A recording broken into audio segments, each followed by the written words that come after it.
তারকাদের অপমান অভিশাপে নাকি ধ্বংস হয়ে যাবে পিএসজি। এজন্যই নাকি পিএসজি কখনো বড় ক্লাব হয়ে উঠবে না। মাথা খারাপ হয়ে গেছে তাদের।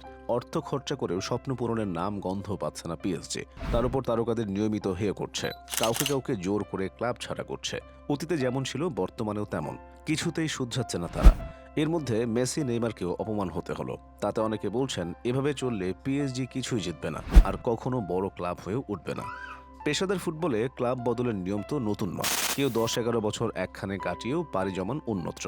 তাই বলে ক্লাব ছাড়তে চাওয়ায় ওই খেলোয়াড়দের সঙ্গে দুর্ব্যবহার কিংবা কথা কাজে না মেলায় ভিন্ন চালাকি খাটিয়ে ফায়দা হাসিল, আবার সমর্থকদের উস্কে দিয়ে তারকাদের বাবা মা তুলে গালাগাল কিংবা বাড়ির সামনে বিশ্রী সব স্লোগান, এসব কি সুন্দর সুশৃঙ্খল বা নাম করা কোনো ক্লাবের কাজ হয়? মোটেও না। তা যদি আবার ভালোবাসার শহর প্যারিসে ঘটে থাকে তাহলে তো ছি ছি রব উঠবেই, যেমনটি হয়েছে পিএসজি এবং তাদের উগ্র সমর্থকদের বেলায়। মেসিকে সূক্ষ্মভাবে ফাঁদে ফেলে শেষ পর্যন্ত 2 সপ্তাহের জন্য নিষিদ্ধ করা, এরপর কালেকটিভ আলট্রা প্যারিস বা সিইউপি সমর্থকদের লেলিয়ে দিয়ে একবার মূল কার্যালয়ের সামনে মেসি এবং তার বাবা মাকে নিয়ে গালাগাল এবং নেইমারের বাড়ির সামনে তাকে ক্লাব ছাড়ার জন্য স্লোগান।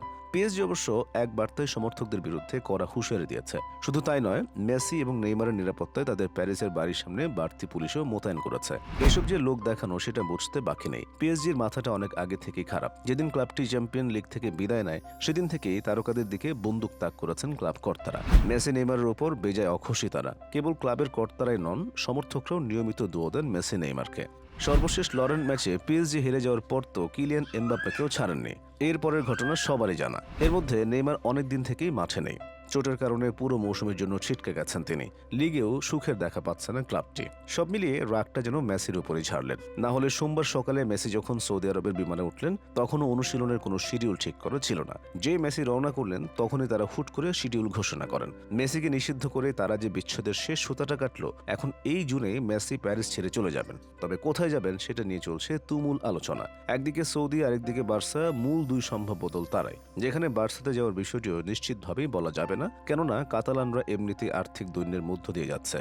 আয় না বাড়ালে তারা কিছুতেই মেসিকে নিতে পারবে না। তবে যতদূর শোনা যাচ্ছে বেতন কমিয়ে হলেও বার্সাতে 1 বছর থেকে সৌদিতে নাম লেখাবেন মেসি। বলা যায় পিএসজির কুট চালে আটকা পড়েন মেসি। পরে তিনি সরি বলায় পিএসজি কিছুটা নমনীয় হয়। এরই মধ্যে অনুশীলনেও দেখা গেল আর্জেন্টিনার এই সুপারম্যানকে। তবে এই দেখা কি শেষ দেখা কিনা কে জানে। এর আগে সিলভার সাথেও এমন করেছে।